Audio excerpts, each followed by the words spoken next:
खुदा के पंखों के नीचे जो इंसान पनाह लेता है, खुदा के पंखों के नीचे वही आराम पाता है। खुदा के पंखों के नीचे जो इंसान पनाह लेता है।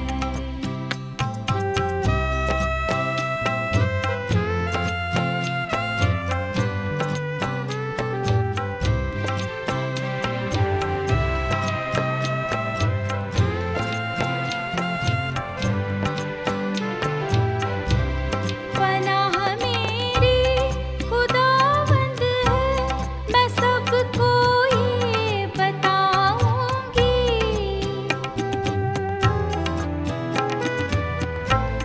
पनाह मेरी खुदावंद है, मैं सबको ये बताऊंगी। किला मेरा खुदावंद है, किला मेरा खुदावंद है, मैं आसरा उस पे रखूंगी। खुदा के पंखों के नीचे जो इंसान पनाह लेता है।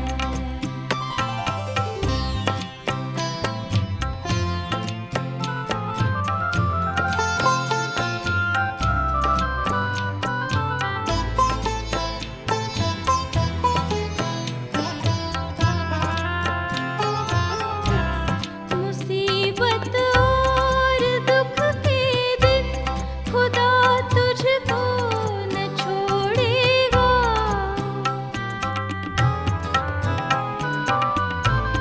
मुसीबत और दुख के दिन खुदा तुझको न छोड़ेगा।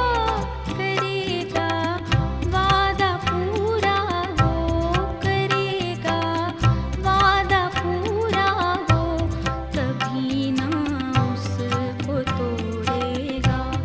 खुदा के पंखों के नीचे जो इंसान पनाह लेता है, खुदा के पंखों के नीचे वही आराम पाता है। होप चैनल में आप सभी दर्शकों का स्वागत है। आप सभी को प्रभु यीशु के मधुर नाम में नमस्कार। इस्राएल का राजा शाऊल डर से कांप रहा था, क्योंकि उसके समस्त इस्राएल के चारों तरफ दुश्मन ने बाड़ा बांध दिया था।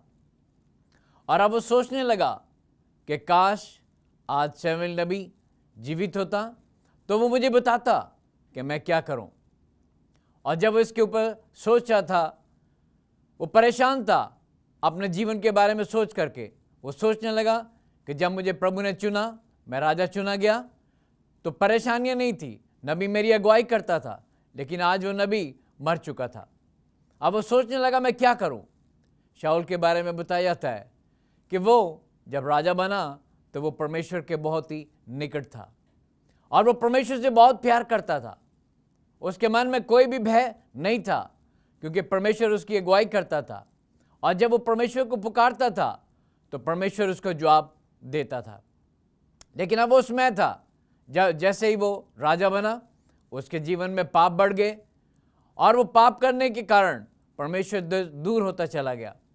जब वो राजा बना, उसके मन में घमंड आया, और जब वो घमंड आया तो परमेश्वर के वचन में उसके बारे में लिखा हुआ है। अगर आप पहला शमूएल उसका 28 अध्याय 3 आयत से देखें कि जब वो राजा बना तो उसने परमेश्वर के याजकों के पूरे गांव को मरवा डाला। और जब उसने ये काम किया, अब कोई नहीं था जिससे वो पूछता। और जब उसने ऐसे समय में परमेश्वर को पुकारना चाहा तो परमेश्वर ने भी उसे जवाब नहीं दिया। वो बहुत ही हताश हो चुका था, उसकी टांगें कांप रही थी कि मैं क्या करूं।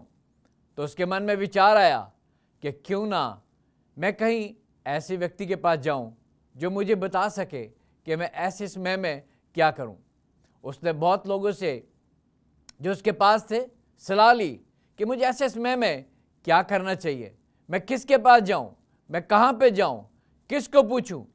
और ऐसी निराशा में उसके मन में ये विचार आया कि मैं किसी भूत सिद्धि करने वाले के पास जाता हूं। और जब उसके मन में ये विचार आया कि मैं किसी भूत सिद्धि करने वाले के पास जाता हूं, तो उसने पूछताछ करी कि ऐसा कौन है जिसके पास मैं जाके पूछ सकता हूं। तो लोगों ने उससे बताया कि इंदौरा में एक औरत रहती है जो इस काम को करती है, लेकिन वो अपने आप को छिपा करके रखती थी, क्योंकि उससे पहले शाऊल ने ऐसे जादू टोने करने वालों को और ऐसी भूत सिद्धि करने वालों को मरवा दिया था। और राजा शाऊल भेष बदल करके इंदौरा नामक स्थान पे गया, उस औरत के पास गया। और जब वो भेष बदल के गया तो कहने लगा, मेरे लिए पूछ कि मैं क्या करूं जब मेरे सामने ये समस्या है। और जब उसने ये कहा तो वो औरत जो थी उसने अपने जैसा उसने कहा था उसके अनुसार वो अपने मंत्रों का जप उसने आरंभ कर दिया। और जब वो मंत्रों को जप रही थी, मंत्रों को जपते उसने पूछा, बता अब मैं किसको तेरे लिए बुलाऊं। तो उसने कहा, मेरे लिए सैमुएल नबी को बुला दे। और जब उसने ये कहा तो उसने अपने जादू टोने से बुलाया और उसने पूछा, तू क्या देखती है। तो उसने कह दिया कि मैं एक बुजुर्ग को देख रही हूँ जो धरती में से निकल करके आ रहा है। और जैसे उसने ये कहा, शाऊल अपने घुटनों के बल गिरा और दंडवत किया। और उसने यही सोचा कि ये सैमुएल नबी है। और सैमुएल नबी ने उसे क्या कहा कि तूने मुझे क्यों याद किया, तूने मुझे क्यों पुकारा है, बता क्या काम है। तो उसने कहा कि मैं बहुत मुश्किल में हूँ और मैं बहुत परेशानी में हूँ, क्योंकि इस राजाओं ने मेरे चारों तरफ घेरा रखा है और मैं नहीं जानता कि ऐसे समय में मैं क्या करूँ, इसीलिए मैंने तुझे बुलाया है। और जो सैमुएल उसके सामने था, उसने जब इस चीज़ के बारे में उसे बताया गया तो उसने साफ कहा कि देख, मैं तुझे बताता हूँ कि तेरे पुत्र तेरे सामने वध कर दिए जाएंगे और कल ही ये सब काम होगा। और उसके बाद जब वो वहाँ से वापस आया, शाऊल बहुत घबराया हुआ था, वो परेशान था। यहाँ एक सवाल हमारे सामने पैदा होता है कि सचमुच में जो चीज़ जो औरत ने देखी, जो उसके सामने आई, क्या सचमुच में शाऊल था। बहुत से आज की दुनिया में ऐसे व्यक्ति हैं जो तरह तरह की बातें करते हैं, जो कहते हैं वो कौन था, सचमुच में क्या वो शाऊल था। आज भी हम देखते हैं लोग ऐसे लोगों के पास जाते हैं अपने मरे हुओं के पूछने के लिए, क्या सचमुच में ये वही लोग होते हैं या कौन है। परमेश्वर के वचन में से आज इसके बारे में हम सीखेंगे।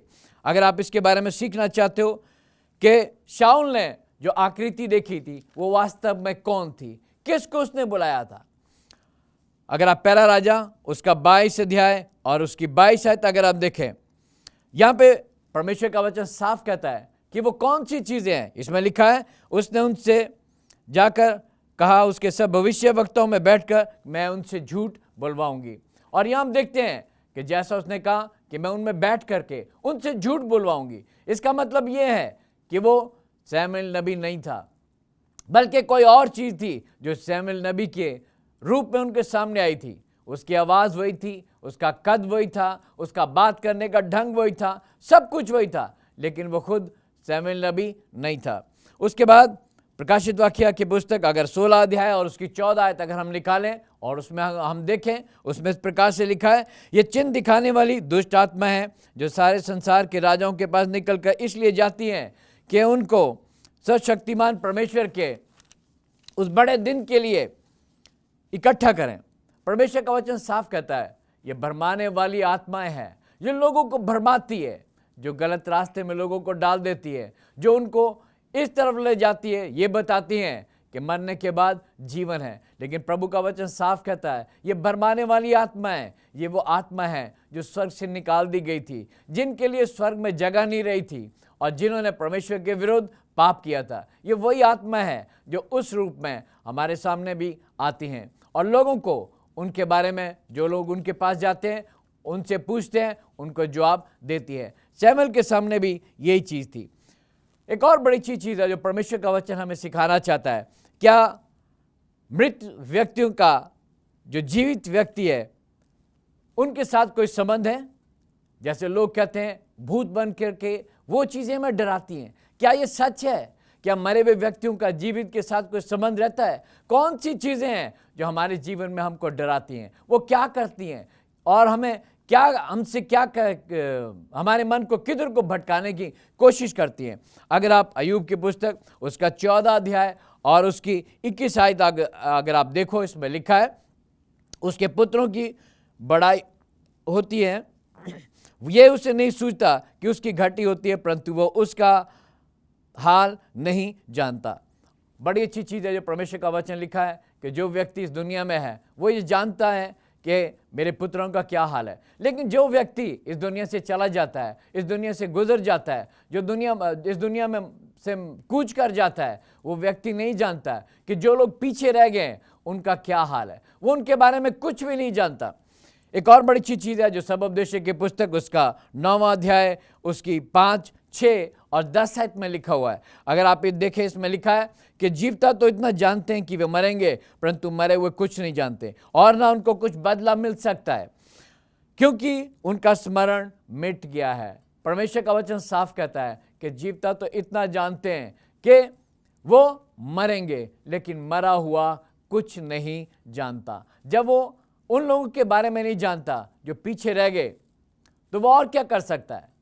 परमेश्वर का वचन साफ कहता है उनका स्मरण, उनकी याददाश्त, उनके मन में जो भी चीज़ें थी, जो योजनाएं थी, जो प्लानिंग थी, जो वो अपने बच्चों के बारे में सोचते थे, रिश्तेदारों के बारे में सोचते थे, वो सब की सब समाप्त हो जाती हैं। एक छोटी सी कहानी मैं आपको बताना चाहूँगा कि एक औरत थी, वो परमेश्वर के भवन में जाया करती थी, और जब वो हमेशा परमेश्वर के भवन में जाती थी तो प्रचारक हमेशा प्रचार करता था और परमेश्वर के वचन में से उसको सिखाया करता था। और उस दिन भी प्रचारक ने, जब औरत परमेश्वर के भवन में थी आराधना स्तुति करने के लिए, तो परमेश्वर ने उसको बताया, परमेश्वर के वचन में से जब परमेश्वर के दास ने इस चीज़ को उसे बताया कि जितने भी काम सूर्य के नीचे किए जाते हैं उसमें उन लोगों का कोई हाथ नहीं होता, क्योंकि उनका स्मरण, उनकी याददाश्त, उनका जो कुछ भी था वो सब कुछ मरने के साथ समाप्त हो जाता है।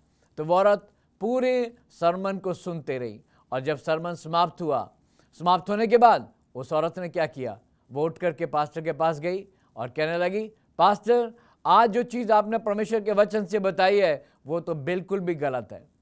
तो प्रचारक ने पूछा, क्यों, क्या बात है जो मैंने गलत सिखाई है?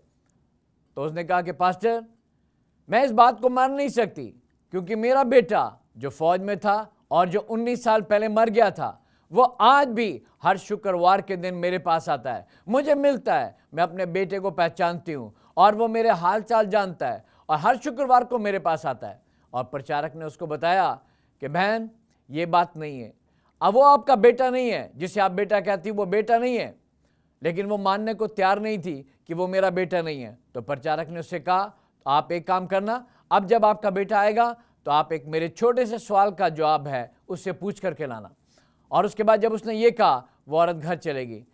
और जब वो घर गई, शुक्रवार का दिन आया, और शुक्रवार का जैसे दिन आया, शाम के समय में जैसे वो आता था, लगभग 2 बजे के टाइम में वो आया और उसने आकर दरवाजे पर दस्तक दी।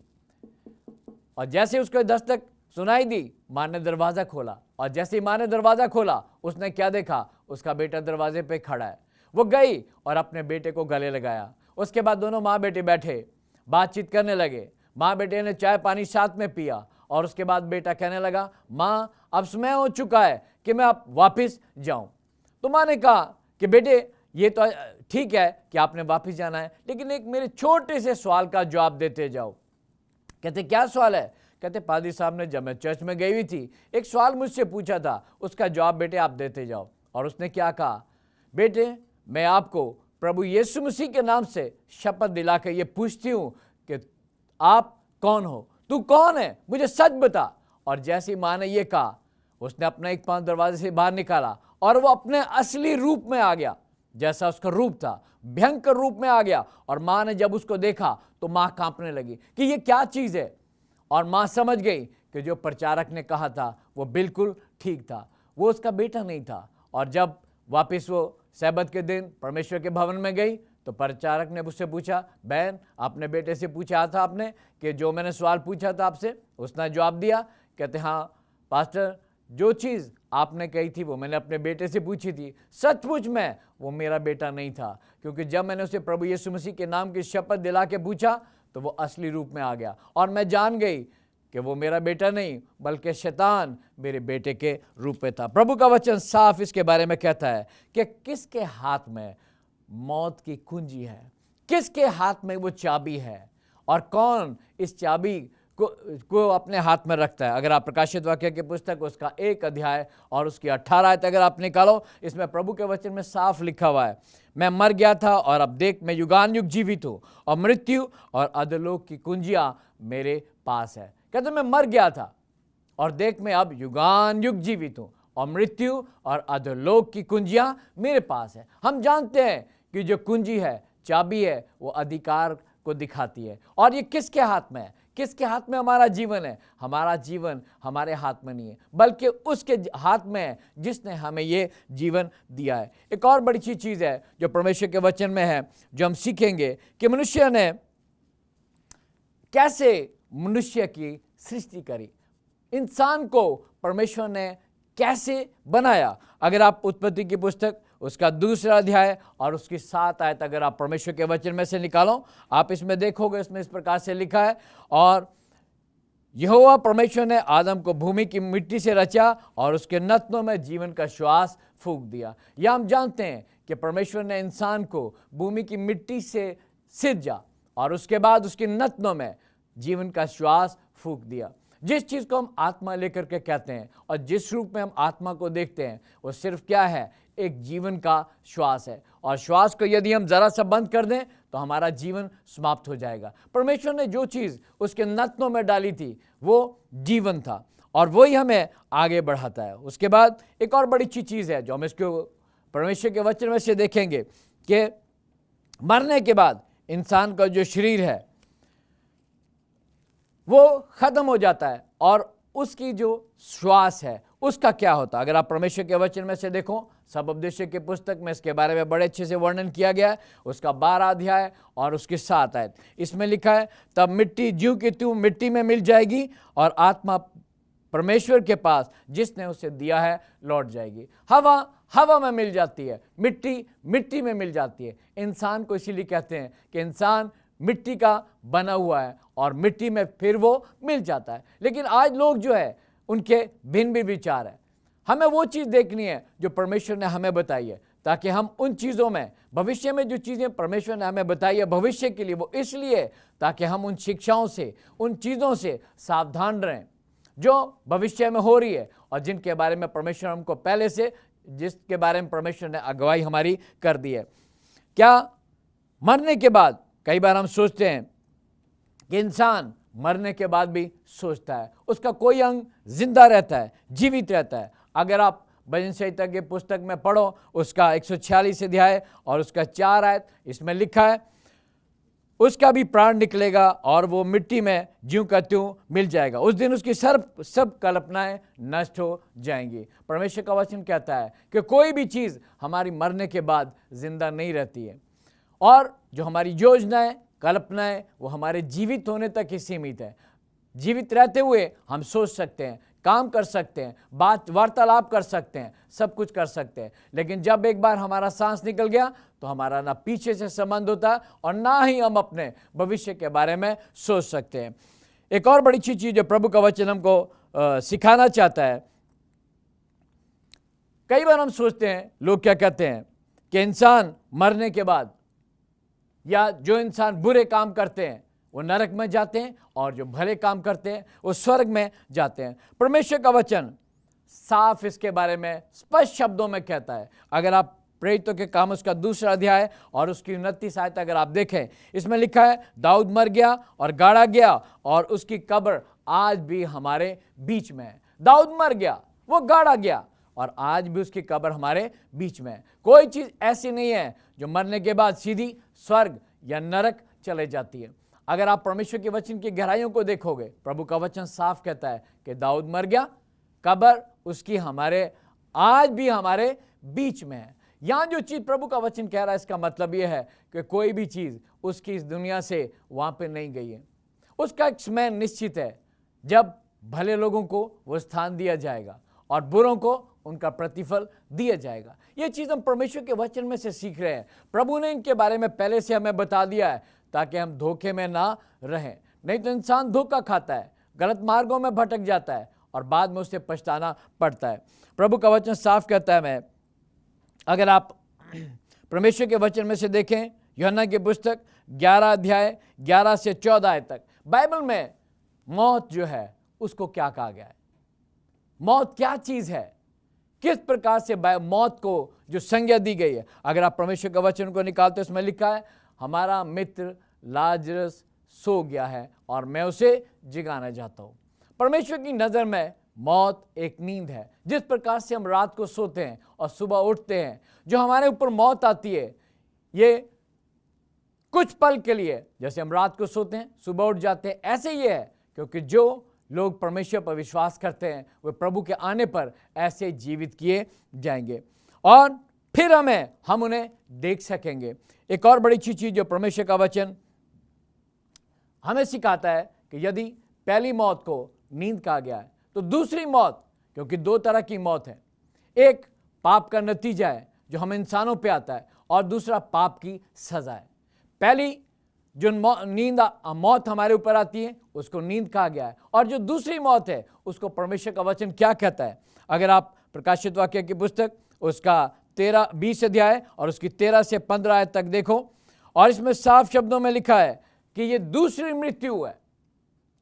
पहली मृत्यु नींद के समान थी, हम सो गए और जैसे सुबह उठते हैं वैसे फिर उठाए जाएंगे। लेकिन जो दूसरी मृत्यु है जिसके बारे में परमेश्वर के वचन में लिखा हुआ है, इसके बारे में साफ लिखा हुआ है कि वो असली मृत्यु है जिसके बाद जीवन की कोई भी उम्मीद नहीं है। परमेश्वर तो चाहता है कि हम लोग जीवन पाएं, लेकिन हम कैसे पाएंगे? जब हम उसके वचनों के आधार पे चल रहे हैं, जब हम उन सच्चाइयों को जानते हैं और कभी भी उन चीज़ों के पास नहीं जाते जहां परमेश्वर ने हमें जाने को मना किया है। अगर हम नहीं जानते तो वहां पे जा सकते हैं। यदि हम सच्चाई को जानते हैं तो हम कभी भी वहां नहीं जाएंगे। और दूसरी मौत जो असली मौत है, जिसके बाद जीवन है, जिसके बाद जीवन नहीं है, हम उससे अपने आप को बचाकर रख सकते हैं। यहाँ एक और बड़ी अच्छी चीज़ है जो परमेश्वर का वचन हमें सिखाना चाहता है। क्या पहली मौत के बाद हमें जीवन मिलेगा या पहली मौत के बाद क्या जीवन है? अगर आप प्रभु के वचन में से इसे सीखना चाहते हो तो आप पहला थिस्सलुनीकियों उसका 4 अध्याय और उसकी 14 आयत देखो। इसमें बड़े साफ शब्दों में प्रभु का वचन कहता है, 4 अध्याय और उसकी 14 आयत में इसमें लिखा है, क्योंकि यदि हम प्रतीति करते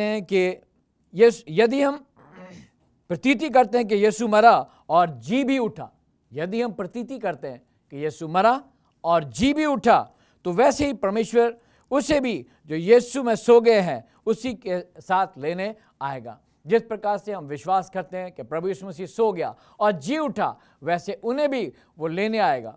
हम जानते हैं कि परमेश्वर के वचन में जो चीज़ दी गई है, जो नमूना उसने पेश किया, वही चीज़ें सब हमारे जीवन में भी होंगी। यदि हमारा विश्वास परमेश्वर पर है तो हम भी जैसे वो जीवित उठा, हम भी जी उठेंगे। जैसे उसने लाजरस को जीवन दिया, वो हमें भी जीवन देगा। यहाँ एक और चीज़ है जो परमेश्वर के वचन में से हम सीखना चाहेंगे, जिसके बारे में लोग बार बार हमसे सवाल करते हैं कि मरने के बाद क्या हम लोग क्या करेंगे। अगर आप परमेश्वर के वचन में देखो, या उसमें साफ शब्दों में लिखा है कि मरने के बाद हम क्या करेंगे, हमारा क्या होगा, हम क्या बनेंगे, हमारे जीवन में कौन सी चेंजिंग आएगी।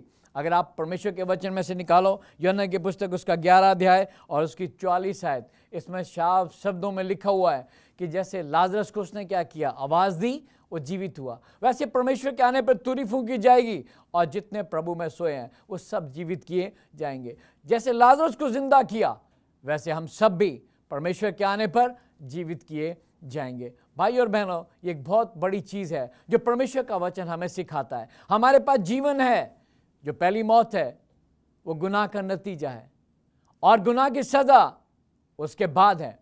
हमें परमेश्वर ने जो चीज़ दी है वो इसीलिए परमेश्वर के वचन में बताया कि हम इसके बारे में सोच करके ना घबराएं कि जब इंसान मर गया तो ख़त्म हो गया। लोग क्या कहते हैं कि मरने के बाद इंसान कुछ ना कुछ बन जाता है, कोई जानवर बन जाता है। आमतौर से आज किसी से पूछो तो वो क्या कहते हैं कि इंसान ने जैसे कर्म किए वो उसके अनुसार बनेगा। क्या ये सच है? आज जिस व्यक्ति के संतान उत्पन्न नहीं होती, सारी दुनिया के डॉक्टर मिलकर के जोर लगाते हैं तो भी उसे संतान नहीं दे पाते। अगर हम कहें कि मरने के बाद, क्या यह संभव है? जब जीते जी नहीं है तो मरने के बाद उसे संतान कैसे मिलेगी? और अगर मरने के बाद इंसान जानवर बनता है बुरे कर्मों के द्वारा, तो आज आपके जंगल जो आपको दिखाई देते हैं वो जानवरों से भर जाने चाहिए थे। लेकिन आज हम जानते हैं कि राष्ट्रीय स्तर पर, अंतर्राष्ट्रीय स्तर पर उन जानवरों को संरक्षण दिया जा रहा है जो खत्म होते जा रहे हैं। अगर मरने के बाद इंसान कुछ बनता है, हम जानते हैं कि जब इंसान अच्छा काम नहीं करता तो वो कोई ना कोई जानवर बनेगा, तो जंगल जानवरों से भर जाना चाहिए था। लेकिन ऐसा कुछ भी हमारे देखने में नहीं आता। जंगल खाली होते जा रहे हैं, जानवरों का नाम मिटता जा रहा है। और क्या जानवर अच्छे काम करते हैं कि वो इंसान बन करके बन रहे हैं? हम जानते हैं कि जानवर क्या अच्छा काम कर सकते हैं, वो कुछ नहीं कर सकते। आइए अब हम परमेश्वर से प्रार्थना करेंगे जो हमें सब चीज़ों को समझने की समझ देगा। प्रभु यीशु, हम तेरे बच्चे तेरे कदमों में हैं, तेरी स्तुति, तेरी महिमा और तेरा धन्यवाद करने के लिए, इस अच्छे वचन के लिए जो हमारी अगुवाई करता है, हमें रास्ता दिखाता है, हमें ज्योति दिखाता है कि हम अंधकार में ना चलें परंतु तेरे साथ चलें और बचाए जाएं। जितने भाई बहन इस प्रोग्राम को देख रहे हैं उनकी अगुवाई करना ताकि वो भी सच्चाई को समझे। ये छोटी सी प्रार्थना प्रभु यीशु के मधुर नाम में मांगता हूँ,